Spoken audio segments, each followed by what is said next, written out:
There are a ton of crazy Pokemon facts out there, but some of them are actually so ridiculous that they sound completely fake, even though they're totally true. So here are some Pokemon facts that sound fake, but are actually true. First up is an especially wild one, so hold on to your butts. Almost half of all poison-type Pokemon in existence that have been introduced over 9 generations of Pokemon were introduced in Generation 1 alone. Excluding additional forms and variants, there are 83 poison-type Pokemon currently in existence, and 33 of them were introduced in Generation 1. For further context, this means that 22% of all Pokemon in Gen 1 are poison type, and it would take another 6 generations until Generation 7 to introduce another 33 poison type Pokemon. Next is something that I recently just stumbled upon myself, and it genuinely shocked me, and that is that we have not had a new set of traditional fossil Pokemon in over a decade, since Generation 6 in 2013. I say traditional because while we did get some new fossil Pokemon in Gen 8, they are obviously very different and unique and operate differently to the normal fossil Pokemon that we've come to expect. So in terms of your classic fossils that you simply find and revive and get a cool Pokemon out of that aren't mismatched monstrosities, we haven't seen any since Gen 6. In Gen 9, we didn't get any fossil Pokemon, probably due to the Paradox Pokemon. Gen 8 was obviously the weird Galar fossils, and in Gen 7, we didn't get any fossils either. So in Gen 10, I am really hoping that we can get some fossils, and they can be the classic ones that we all know and love. Cause 11 freaking years and counting is way too long to be without them. The Pokemon games also do some absolutely crazy stuff when it comes to the stats of Pokemon that no one would ever believe if they couldn't see it for themselves. The first case of this that I would like to talk about concerns Miltank, and how Miltank is considered to be a faster Pokemon than nearly every single box art legendary through Generation 7, as it has a higher speed stat than all of them. There are only a couple exceptions to this, including Palkia, who it ties with, which is still ridiculous, Lugia, and Ultra Necrozma. Otherwise, Miltank is faster than all of these box art legendaries. God of the Skies, get wrecked. Lord of Time, you're too slow. Literally 2 legendary Pokemon fused together, still not good enough. Miltank is the embodiment of speed in the Pokemon world, and you're just gonna have to deal with it. If you can believe it, however, there is another ridiculous Pokemon that is even faster than Miltank, and therefore all of these legendary Pokemon as well, and that is Perugly. This fat, ugly cat somehow has a base speed stat of 112, which is not only faster than all those previously mentioned legendaries, but it's also faster than Latios and Latias, which are said to be faster than jet planes, and Pidgeot, who can reportedly fly at Mach 2 speed, which is over 1,500 miles an hour.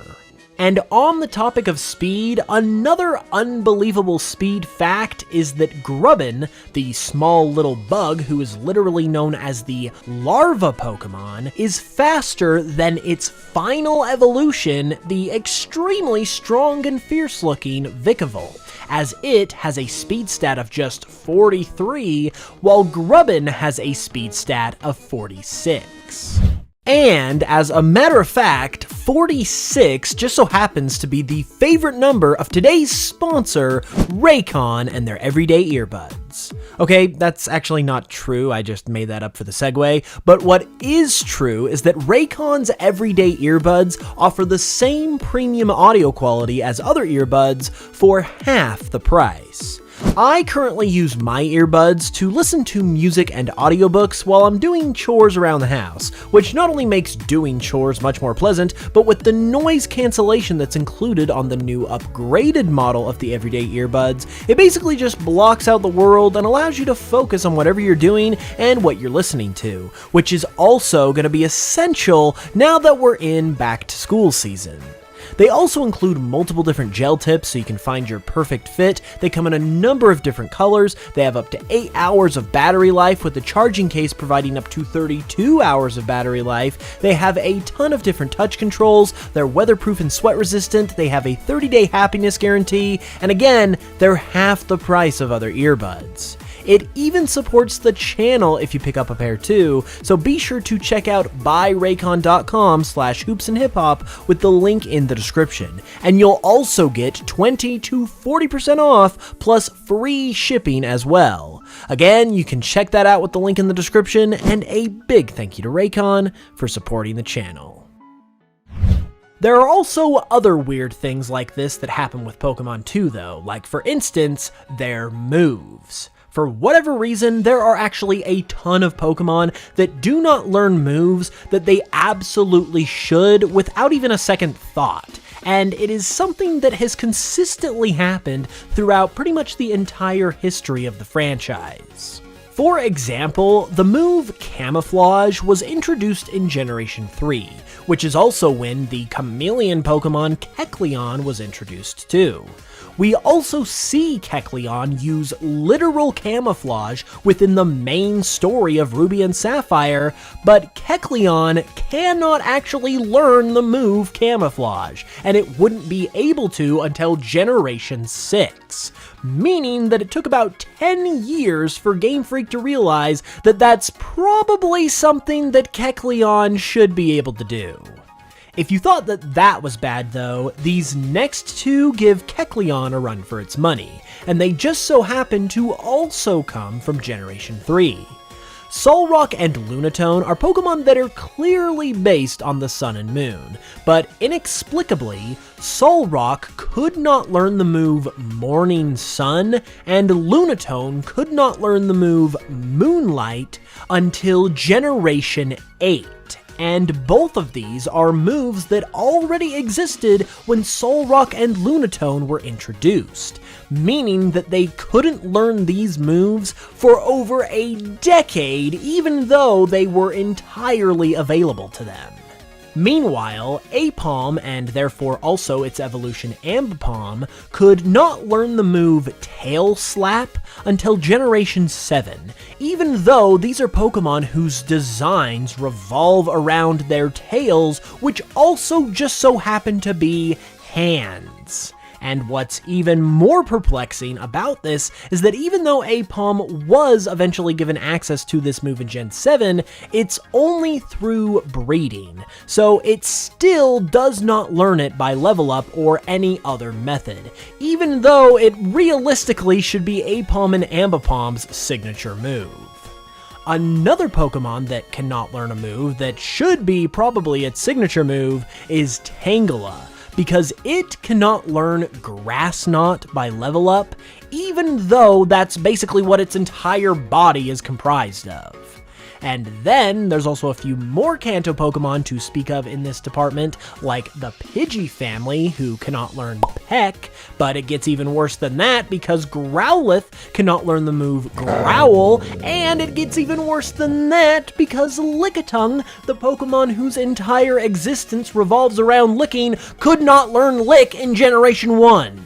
At least this one was fixed pretty quickly because it could learn it in Generation 2 and onwards, which is honestly more than I can say for some of these, but my goodness, between that and the whole poison type debacle, it's plainer to see each and every day that Gen 1 was kind of a mess, and it's honestly a bit of a miracle, to be honest, that they got away with all of that stuff and that we're still here almost 30 years later talking about Pokemon.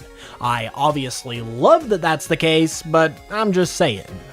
Alright, I've got a couple more to discuss concerning the various stats of Pokemon, then we're gonna get into some other stuff.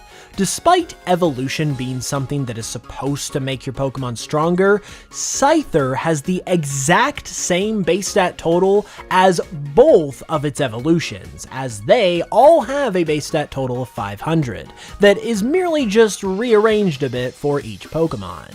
You also tend to expect that upon evolution, your Pokemon will get bigger compared to its pre-evolved form, but alas, that is not the case with Grimer and Muck, as even though Muck looks visibly quite a bit bigger to Grimer, it and Grimer are actually the same exact weight. Next, we're gonna get into kind of a weird territory for Pokemon, and to show you just how weird, we're gonna start off with the cries of Staryu and Starmie in the French dub of the anime. I'm going to play just the audio to hopefully avoid any copyright issues, but this is what Staryu and Starmie actually sound like in the French version of the TV show.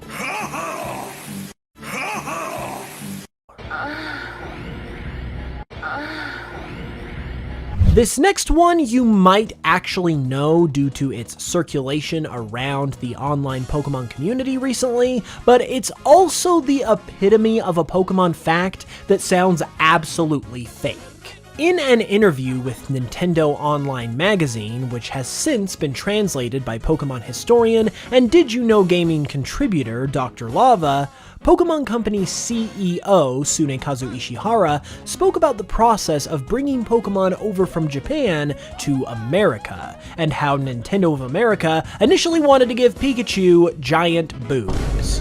According to Ishihara, there was concern that certain elements of the franchise wouldn't translate well to an American audience, like the cute designs of the Pokemon.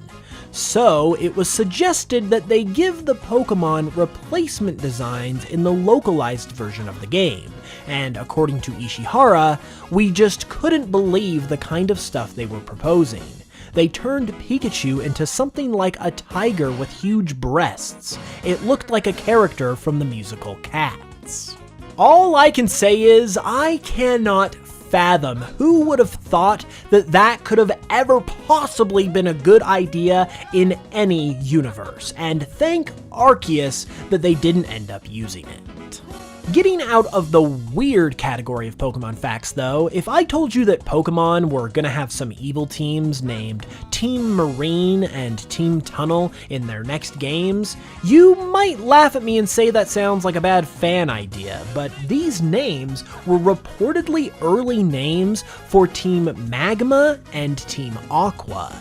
As reported on by Nintendo Life, two Twitter users by the names of FurorGBA and Wob recently published a discovery they had reportedly made while combing through some files in Pokemon Ruby and Sapphire, which included two apparent placeholder or early names for Team Magma and Team Aqua, which are Team Tunnel and Team Marine.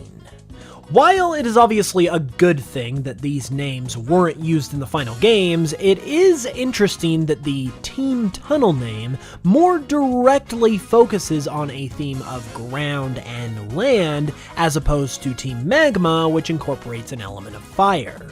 It also goes better with Groudon too, who is a pure ground type, so maybe the fire type element of Team Magma was added later on as a way to more clearly show the rivalry and opposition between these two teams, while still retaining all of the ground type elements that this team was obviously built around.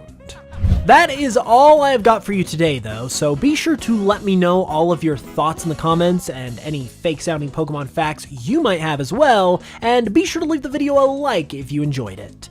If you want to help videos like this one to happen even more, you can also check out my Patreon for cool bonuses and perks like sneak peeks at my upcoming projects, the ability to vote on videos you want to see, and even ad-free videos.